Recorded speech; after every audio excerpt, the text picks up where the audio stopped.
Olá! Já pararam para pensar que dentro de um simples tubo de sangue existe uma verdadeira corrida contra o tempo acontecendo? Pois é. Hoje a gente vai seguir o caminho de uma amostra, desde a coleta até o resultado, para desvendar os segredos por trás de testes que podem salvar vidas. Os testes de coagulação. Vamos nessa? Imagina só, andar numa corda bamba, no fio da navalha. Essa é a realidade do nosso sistema sanguíneo todo santo dia. De um lado, tem o perigo da hemorragia, quando o sangue simplesmente não coagula. Do outro, a ameaça da trombose, que é uma coagulação acontecendo onde não deveria. Esse equilíbrio super delicado se chama homeostase. E qualquer desvio é exatamente isso que os exames de laboratório estão tentando encontrar. Então, como é que o nosso corpo constrói um curativo por dentro?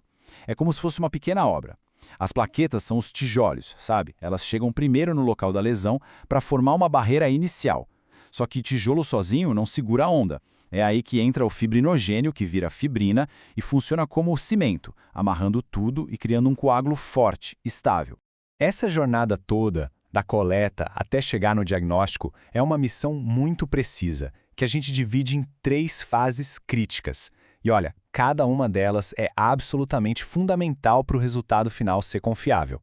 E aqui está um mapa dessa jornada. A gente começa com a fase pré-analítica, que envolve tudo, desde a preparação até a coleta em si. Depois vem a fase analítica, que é quando a mágica acontece no laboratório e a amostra é testada. E por fim, a fase pós-analítica. Esse é o momento decisivo, em que os números viram informação e ações que impactam diretamente a vida de uma pessoa.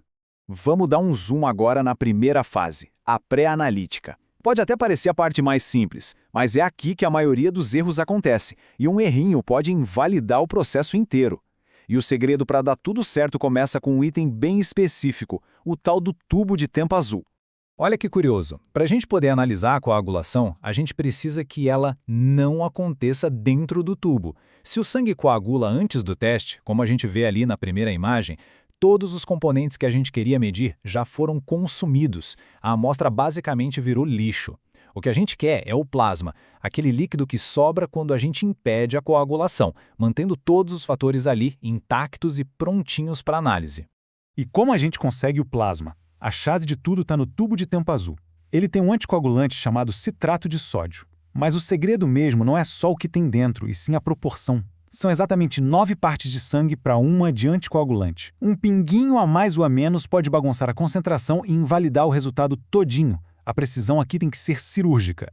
Mas como é que o citrato impede a coagulação? Ele funciona como um botão de pausa. Pensa que o cálcio é a chave que liga o motor da coagulação. O citrato de sódio chega e basicamente sequestra essa chave, se ligando a ela. Ao tirar o cálcio da jogada, o motor não liga. A cascata de coagulação é interrompida e o sangue fica líquido no tubo do jeitinho que a gente precisa. Só que ter a proporção certa não é tudo. O jeito que a amostra é misturada também é super importante. O tubo precisa ser invertido bem de leve umas 5 a 8 vezes. Nada de chacoalharem, agitar pode quebrar as células e não misturar direito pode criar microcoágulos que estragam o resultado. É um gesto simples, mas que define se o teste todo vai valer a pena ou não. Beleza. Com a amostra preparadinha, a gente chega na fase analítica. Agora sim, na bancada do laboratório, o que estava em pausa vai ser reativado. Começa uma corrida de precisão, cronometrada em segundos para ver quão rápido aquele sangue consegue coagular. No nosso corpo, a coagulação é um sistema só. Mas, para conseguir testar, o laboratório divide esse processo em 2 caminhos principais. A via extrínseca, que seria ativada por um corte na pele, por exemplo, e a via intrínseca, que responde a problemas internos, tipo uma lesão na parede de uma artéria. O laboratório, então, vai medir o tempo de cada uma dessas vias separadamente. E para medir cada um desses caminhos, a gente usa um teste específico. O tempo de protrombina, o famoso TP, avalia a via extrínseca e é essencial para monitorar quem toma anticoagulante oral em casa.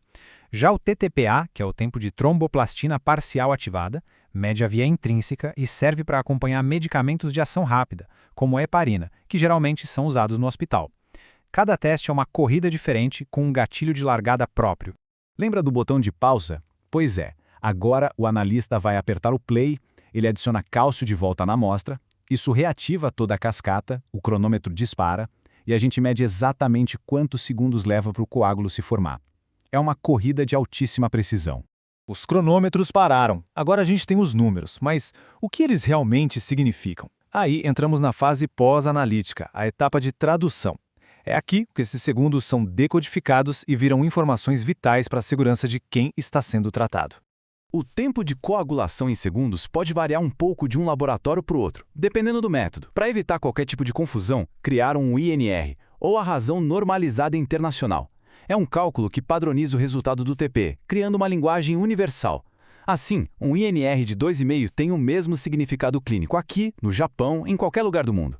Isso garante a segurança do tratamento. E o que esses valores de INR dizem para a gente? Bom, um valor em torno de 1,0 é o normal de uma pessoa saudável. Para quem está em tratamento com anticoagulante, o alvo geralmente fica entre 2,0 e 3,0. É aquele equilíbrio delicado para prevenir trombose sem causar sangramento. Agora, se o INR passa de 4,5, o alarme soa bem alto. O risco de uma hemorragia grave é muito grande e precisa de uma ação médica imediata. Então, o laboratório funciona como uma bússola. Para a heparina, que tem ação imediata e é de uso hospitalar, a bússola é o TTPA.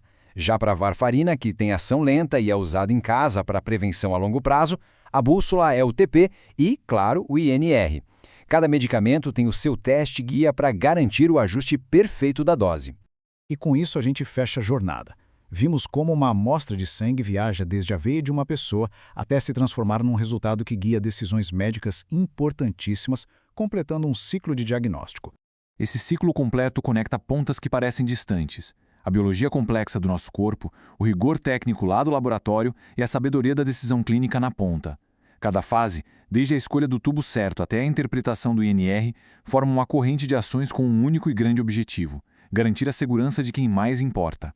Isso nos deixa com uma reflexão final. O que acontece se um único elo dessa corrente tão complexa se quebra? A resposta mostra como o rigor de um simples tubo de ensaio está, no fim das contas, diretamente conectado à vida de uma pessoa.